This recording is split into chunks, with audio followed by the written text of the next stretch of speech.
Hello, our esteemed viewers. Welcome to AI Machine and Marketer Show. And our today's topic is customer data platforms in an AI first world, strategy, architecture, and organizational reality.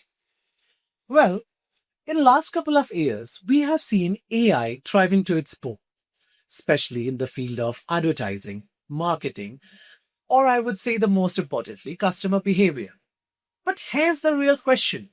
What powers this intelligence?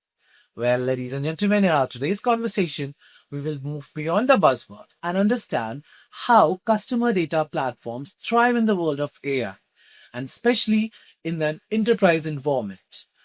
Today, we will also discuss the role of the real world case in the form of Google ad activation, personalized email, and AI powered support portals.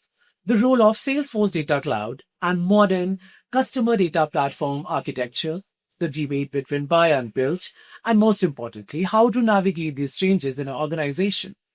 And in doing that, I am accompanied by our two of our renowned guests, Mr. Arpit Srivastava, who brings a strong business and strategic perspective to AI transformation and marketing operations, accompanied by Mr. Rahul Sachdeva, who brings the deep technical expertise and actually will uncover the real happening behind the hood. So let's get started. Welcome, Arpit. Welcome, Rahul. As my first question always stands, how are you feeling today? Really pumped up. It doesn't feel like a guest because you call me too often.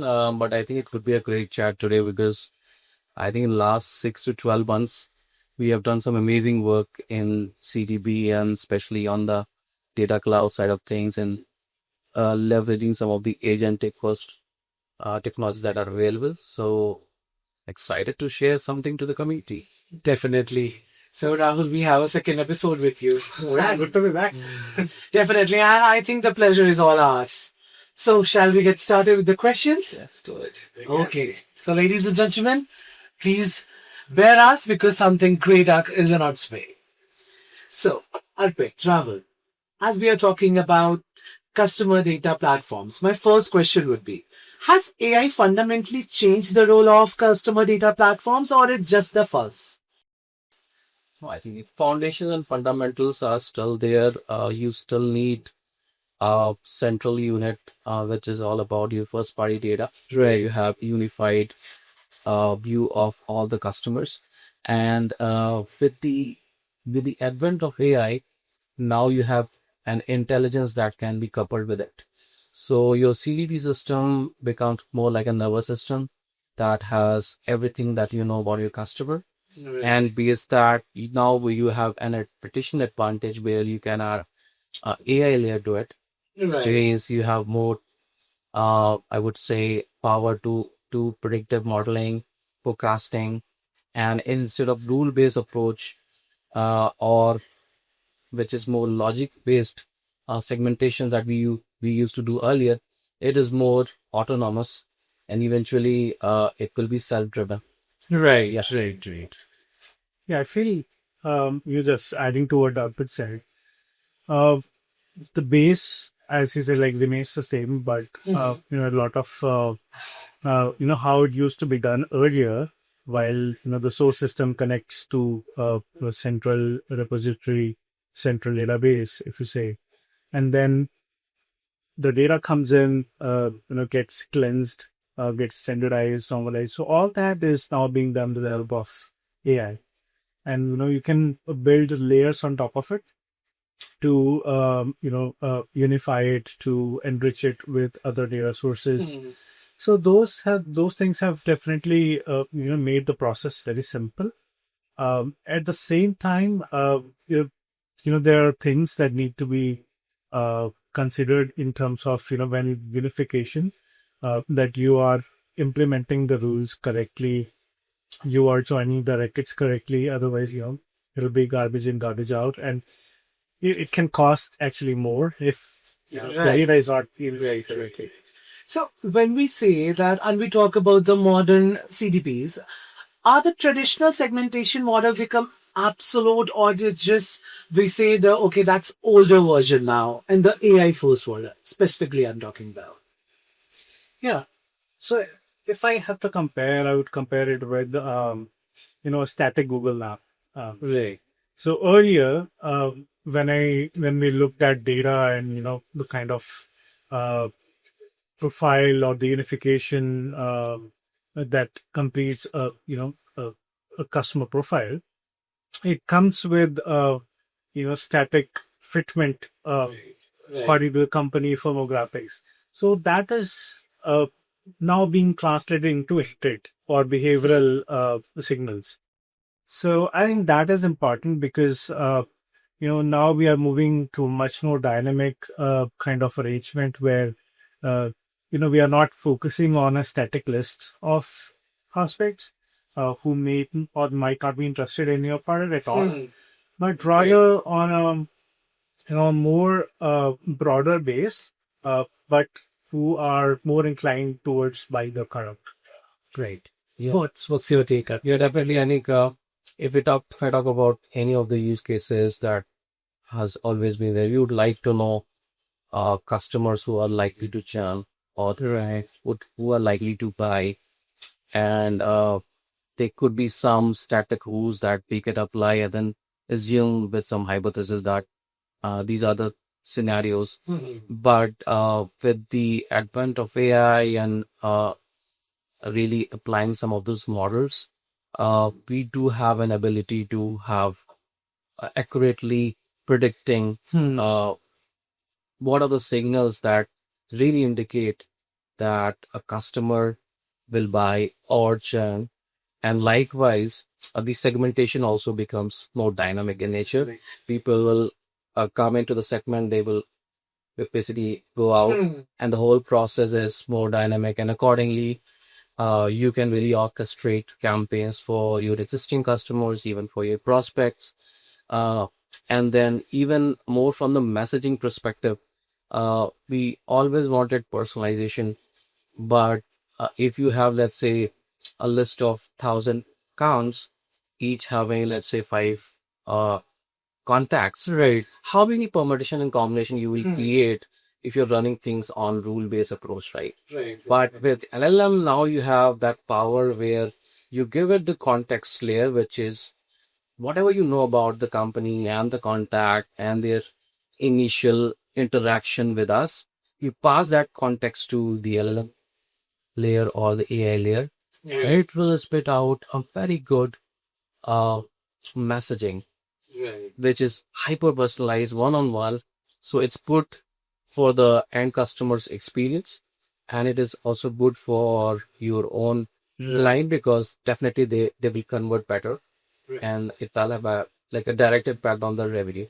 Definitely, and it's more like the growth demands change and addition at the same time. So, Arpit, like, how do Salesforce Data Cloud enables real-time and AI-driven use case across emails, ads, and support portals? So I mean, like that's more like in general, most of the CDPs will have that kind of functionality.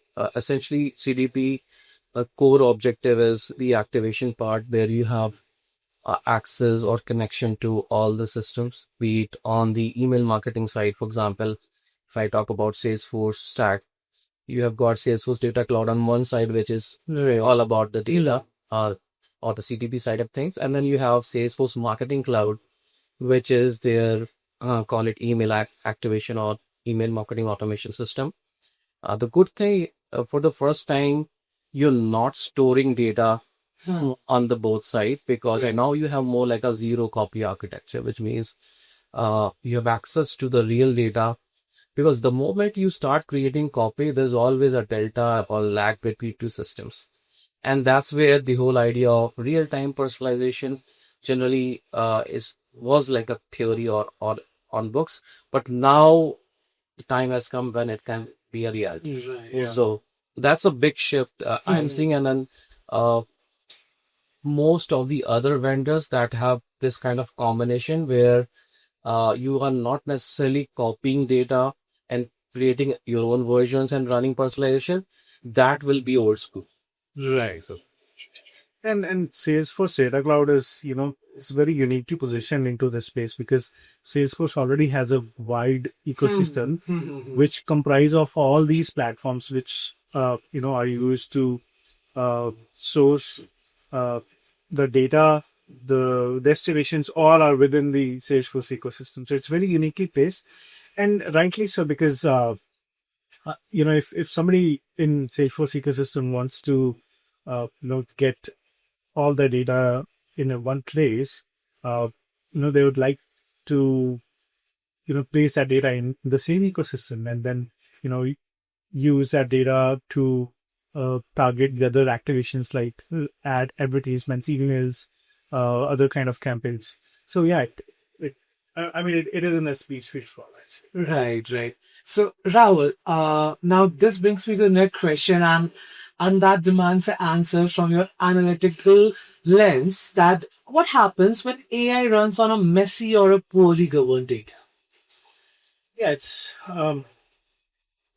going to be very expensive, both in terms of cost as well as your reputation, because if the data is not governed properly, it's not unified properly, it's dirty across.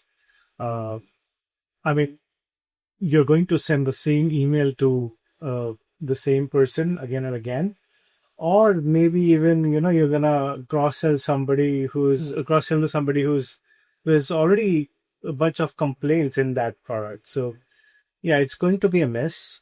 So data quality is at most important especially when we talk about CDP, because we are talking about multiple activations here, multiple use cases, and data across these systems gets unified in CDP. So it's very, very important that happens correctly. Right. Otherwise, it's gonna be very costly. Yeah, and a good thing is like Salesforce Data Cloud and some of these platforms, they do have ability to manage some of those data challenges. So obviously, before we jump into activation, running in campaigns, personalization, all that good stuff, we need to have a prerequisite of a good data, and then that governance, that the standard data layer, the data harmonization, all that can actually be part of the Salesforce Data Cloud ecosystem in itself, because you have connection to different systems. So let's say enriching data from Zoom Info, Apollo, some of the other vendors. You're basically bringing data from there, and your data cloud becomes your central data hub, which ensures that you have the right data, not the stale data, and then you define a workflow that keeps all the checks and balances before it actually moves to other destination, let's say your CRM system. So whenever we are planning about CDP implementation, let's say for better campaign management or activation of audiences and ad platforms, we always start with data, a good data audit, and then building the process to ensure that whatever issues that we have seen in the audit, those get fixed. And then there's an ongoing process that ensures that every time we see something incorrect, it is actually auto hit. Right. Yes. Just one more thing to add to that. And because you talked about data, keeping it fresh, Right. One of the important things that is to be taken care of is the consent or the opt-out status. So usually that part is driven across the channels. It could be driven from WhatsApp messaging service, or it could be driven from email. So you'll have to combine and collate those bits and pieces into one place, but you'll have to see like which activations should follow according to what concept. Right. So there is a challenge in terms of when we are combining all those data sources, we have to see if people would like to be communicated via email versus WhatsApp. Right. So, what's your take? Like, should an enterprise buy a CDP like Salesforce or Adobe, or build on a warehouse like Snowflake or BigQuery? What's your take on it? It depends, actually. It depends on the organization, the way the teams are structured. Okay. Which department has the ownership of CDP implementation?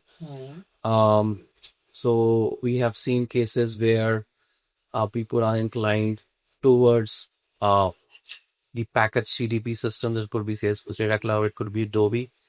So the good thing about those platforms is that they already have built-in integrations. The activation of some of the use cases can be fast, so there's a faster time to value, and they're more marketing or marketer friendly.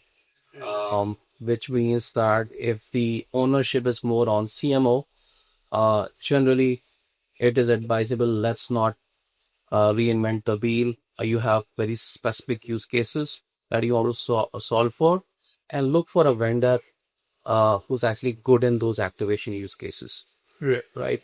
Yeah, and to be honest, like every organization is different here. Right, In right. terms of tech stack, they might follow, let's say, Google BigQuery as their central data warehouse.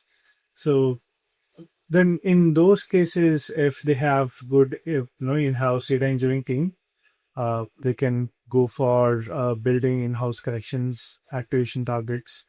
But yeah, I mean, it could backfire as well if they're not keeping up to date with the connections, updated APIs.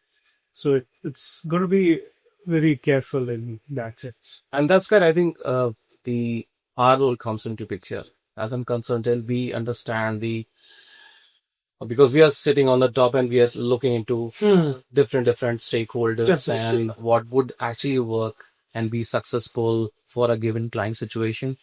A typical CIO perspective could be moving around ensuring governance, ensuring that there's no security lapse, but objective of CMO could be very different, and there could be situation where there could be a lot of clashes as well, because uh, Yeah, those are like yeah, because those are two elephants, and in larger scheme of things, what we really suggest to C-suite is that somebody with data and AI's skill set should get a seat in C-suite. Somebody reporting directly to CEO or should own the whole roadmap of data and AI, and that can actually solve some of those challenges. And in some cases, it's okay to have both, Yeah. best of the both world, which case the marketing department takes care of all the activation and marketing related use cases using the commercially available CDP option. But if you have a engineering team that is taking care of the whole enterprise, the company is big enough, there's a larger data initiative going on, you probably also need a data warehouse and data lake and some custom ability to try out things on your own and have that data kind of more secure on your own cloud versus just relying on the vendor. So there are a lot of pros and cons. Like you don't have, for example, engineering muscle. It won't really make sense to have something to be started from scratch where you don't have right skill set. You can outsource, but how much you will outsource, right? Definitely, and that's like never-ending process. So, so according to you, how should organization navigate CMO versus CIO tension and clarify ownership of CDP's decision? I think I actually answered it, but already. yeah, let Can you Rahul. just brief it or summarize I it in think the we section? have faced it multiple times, and it is challenging given that as an agency, there's a limit to which we can control things, right? Right. What we generally do is obviously we give them some kind of best practices and pros and cons. But like I said, there, if you can solve it, it was more of a political decision versus technical Yeah. or agency led thing, right? So we can definitely give them some direction on that. But all in all, I would say we should be very clear about the use cases first. So at the org level, we should define what are the top 5 things you want to achieve if we are investing into a big CDP project. And then within those use cases, identify Is it more marketing oriented? Is it more engineering oriented? Is it more enterprise grade? Does the commercially available CDP option have something that can be actually unpacked in first 90 days itself? Those will help us steer into right direction.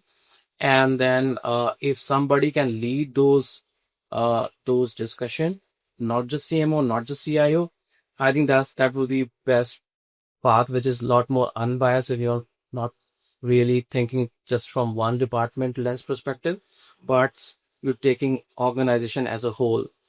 I think that can potentially, and given like the big changes happening in AI, I think that seed that I was envisioning, that definitely would make sense. Somebody who's like maybe chief digital officer or chief AI officer.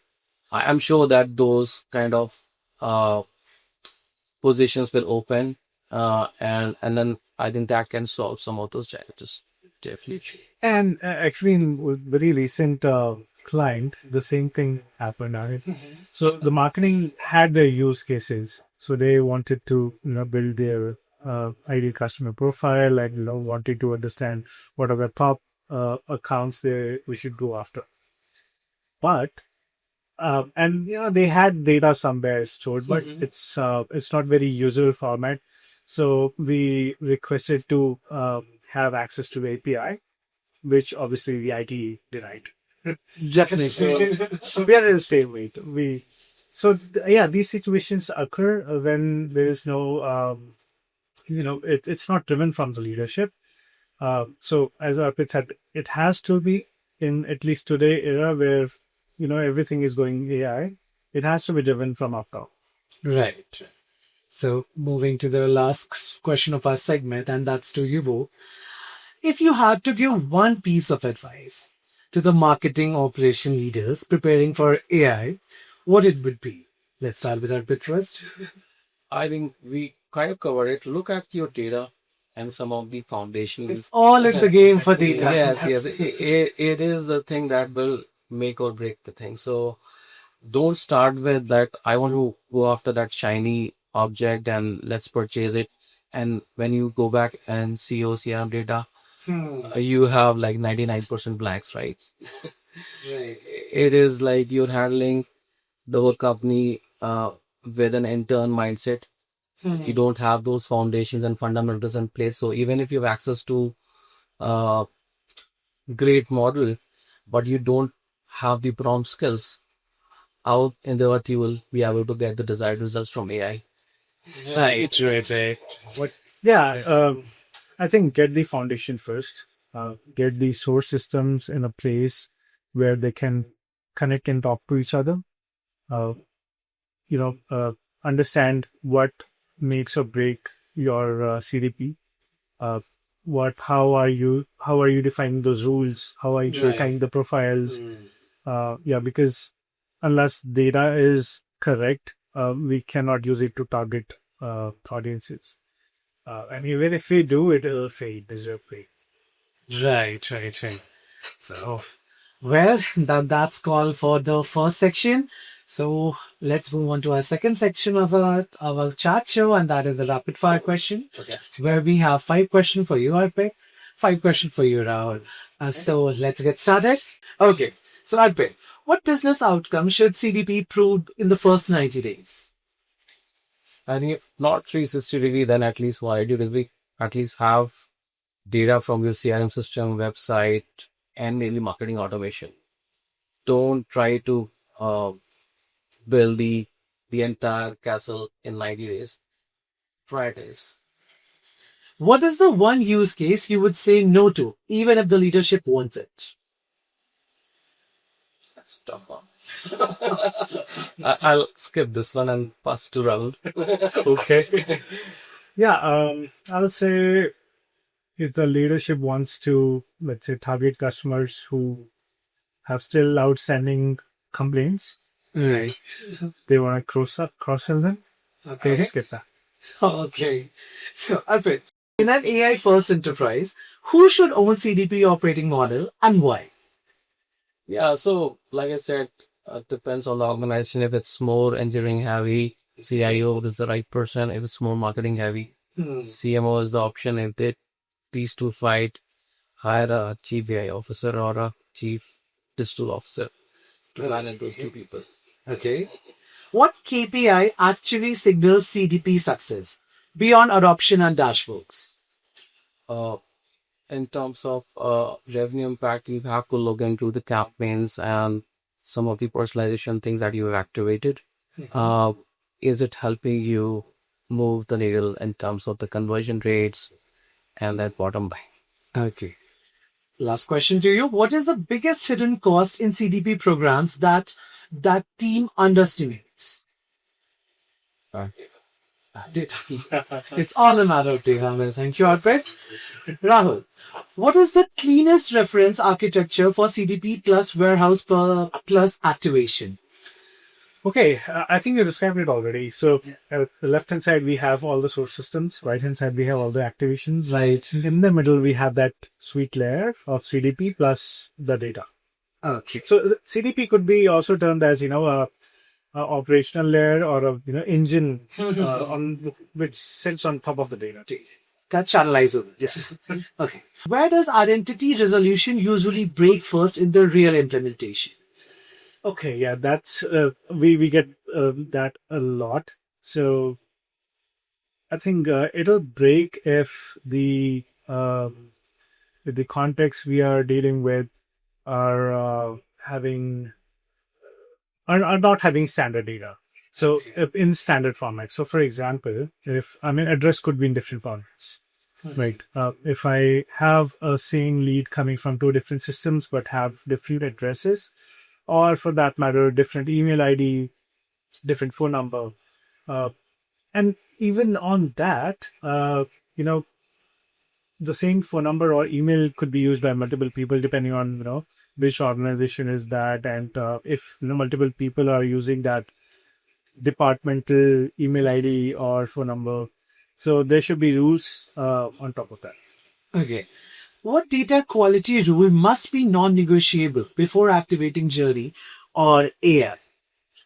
I'll go back to opt-out status. So that should be there Okay. and should be tracked and not stay. Okay. What integration decision creates the most long-term debt? Okay. Yeah. So if you are trying to build something when you don't have the necessary engine, architecture, warehouse, resources. Right. Yeah, you shouldn't do that because it'll create. It'll kind of start off easy and would seem fast, but over time, when things change, we'll be handling multiple things, and you should have resources. Otherwise, you should go out of the box. Yeah.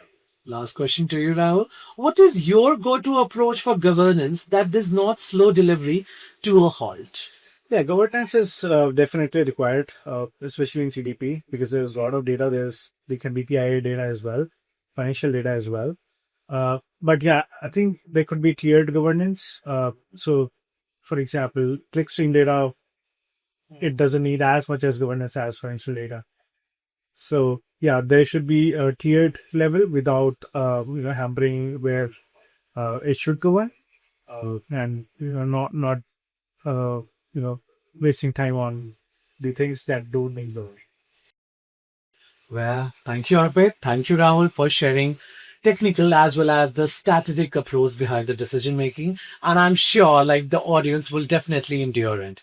Well, thank you for joining us today. Thank you so much. Thank you. Good time. Thank you. So, as we have heard today, the conversation around CDPs is no longer just about unifying customer data, but it's actually about enabling intelligent decision, around marketing, advertising, services, and most importantly, increasing AI agents. The big question, or I would say the big takeaway, isn't just simply whether you buy or build. It's whether your organization is ready to trade data as a strategic intelligent assets. To our viewers, thank you for being with us. I hope this conversation was not only inspirational, but also navigating through your AI journey. Thank you so much. Meet you in the next episode. Till then, Keep learning, keep exploring. Thank you.